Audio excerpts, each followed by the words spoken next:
प्रदेश की राजधानी रायपुर अपराधियों की शरण स्थली बनी है।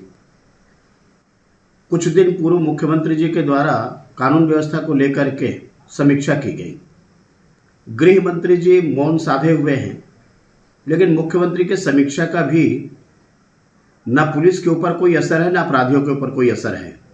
कल रात की जो घटना है बेहद दर्दनाक, 50 लाख रुपए की लूट और उसके बाद में हत्या, अपराधियों का न पकड़े जाना न गिरफ्तार होना, ये इस बात की ओर इंगित कर रही है कि जिस प्रकार से हत्या हुई है, लूट हुई है, कहीं न कहीं उसके पीछे में कोई सरगना या कोई लंबे हाथ वाले जो चारों तरफ निगाह रखे हुए हैं कि शहर में घटना को कैसे घटित किया जा सके और पुलिस से आंख मिचौली करके कैसे बच सके। लगातार जिस प्रकार से घटना घट रही है, लेकिन सरकार के बड़े बड़े जो दावे कर रहे हैं उसके दावे की पोल खुल रही है। आज राजधानी यदि रायपुर सुरक्षित नहीं है तो प्रदेश में सुरक्षित स्थान कौन सा होगा, ये चिंतनीय विषय है। और इसको लेकर के जनमानस में आक्रोश बढ़ती जा रही है कि लोग सुरक्षित नहीं हैं। एक तरफ चाकूबाजी की घटनाएं लगातार हो रही है, दूसरी तरफ जिस प्रकार से अगवा करने का, फिरौती मांगने का, चोरी करने का, डकैती करने का और लूट अपहरण की जो घटनाएं हैं, अपने आप में लाइन एंड ऑर्डर की स्थिति प्रदेश में क्या है ये बयां कर रही है। मैं समझता हूं कि ये सरकार पूर्ण रूप से असफल सरकार है और इस सरकार के भरोसे कोई रहेंगे तो कोई सुरक्षित नहीं रह पाएंगे। अपने सुरक्षा आपको स्वयं करनी पड़ेगी, इस सरकार के भरोसे आप सुरक्षित नहीं हैं। पूरे प्रदेश में धर्मांतरण का कार्य तेजी से हो रहा है। हम ये कह सकते हैं कि सरकार के संरक्षण में है। कुछ दिन पहले एक एसपी ने पत्र लिखा था और एसपी के पत्र लिखने के बाद खलबली मचे थे। अभी मुंगेली में साहू समाज का कार्यक्रम था। इस कार्यक्रम में प्रदेश के गृह मंत्री ताम्रध्वज साहू जी के द्वारा समाज को धर्मांतरण से बचने के लिए उनके द्वारा सलाह दिया गया। मैं उनको धन्यवाद ज्ञापित किया कि एक सजग जनप्रतिनिधि होने के नाते समाज को धर्मांतरण से कैसे बचाया जा सके, उसको लेकर के उन्होंने समाज को समझाई दी है।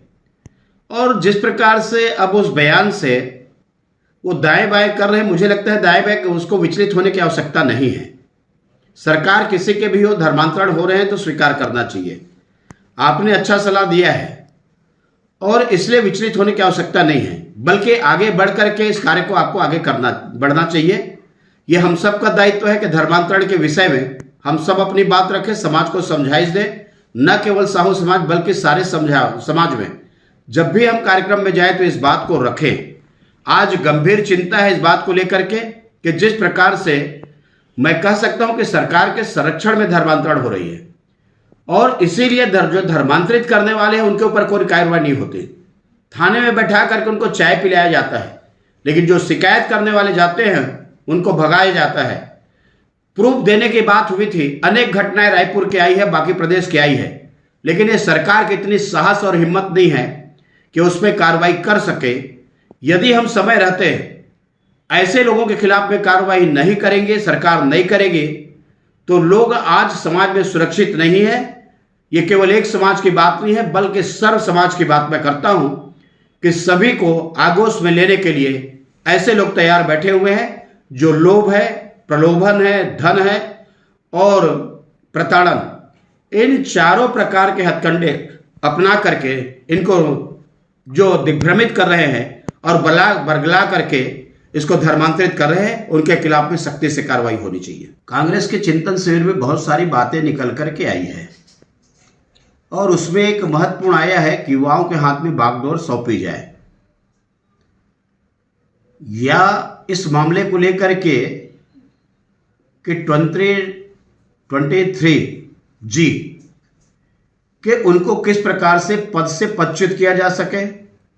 एक तो ये बातें सामने आ सकती है और दूसरी जो बातें हैं कि युवाओं के ऊपर जो जोर दिया गया है, उन्होंने देख लिया है कि भारतीय जनता पार्टी में जिस प्रकार से युवाओं को बागडोर सौंपा गया है और आज कांग्रेस जो खिसकती जा रही, जो सिमटती जा रही है, इस बात को लेकर के चिंता व्यक्त किए हैं, लेकिन सवाल यह है कि गाड़ी वहीं अटक जाती है जब गांधी परिवार का नाम आता है। और गांधी परिवार के नाम आने के बाद ये सारे इनको जो नियम बनाए गए हैं, जो सारे बनाए जाते हैं, वो किनारे रख दिए जाते हैं और इसके कारण में उसका पालन होना जो संभव नहीं होता। निश्चित रूप से ये जिस प्रकार से उभर करके बहुत सारे आए हैं, उसमें भारतीय जनता पार्टी के जो मंडल है उसका भी जिक्र हुआ है, बूथ कमेटी जो बनाई जा रही है बीजेपी के द्वारा उसके भी चिंतन किया गया है और बहुत सारी भारतीय जनता पार्टी के क्रियाकलाप को लेकर के उसका नकल करने की बात की गई है। मैं समझता हूं कि नकल करने में हमको कोई दिक्कत नहीं है, नकल होनी चाहिए, लेकिन जो नकल करने वाले हैं उसको अमली जामा कैसे पहनाएंगे उसके लिए अकल की भी आवश्यकता है।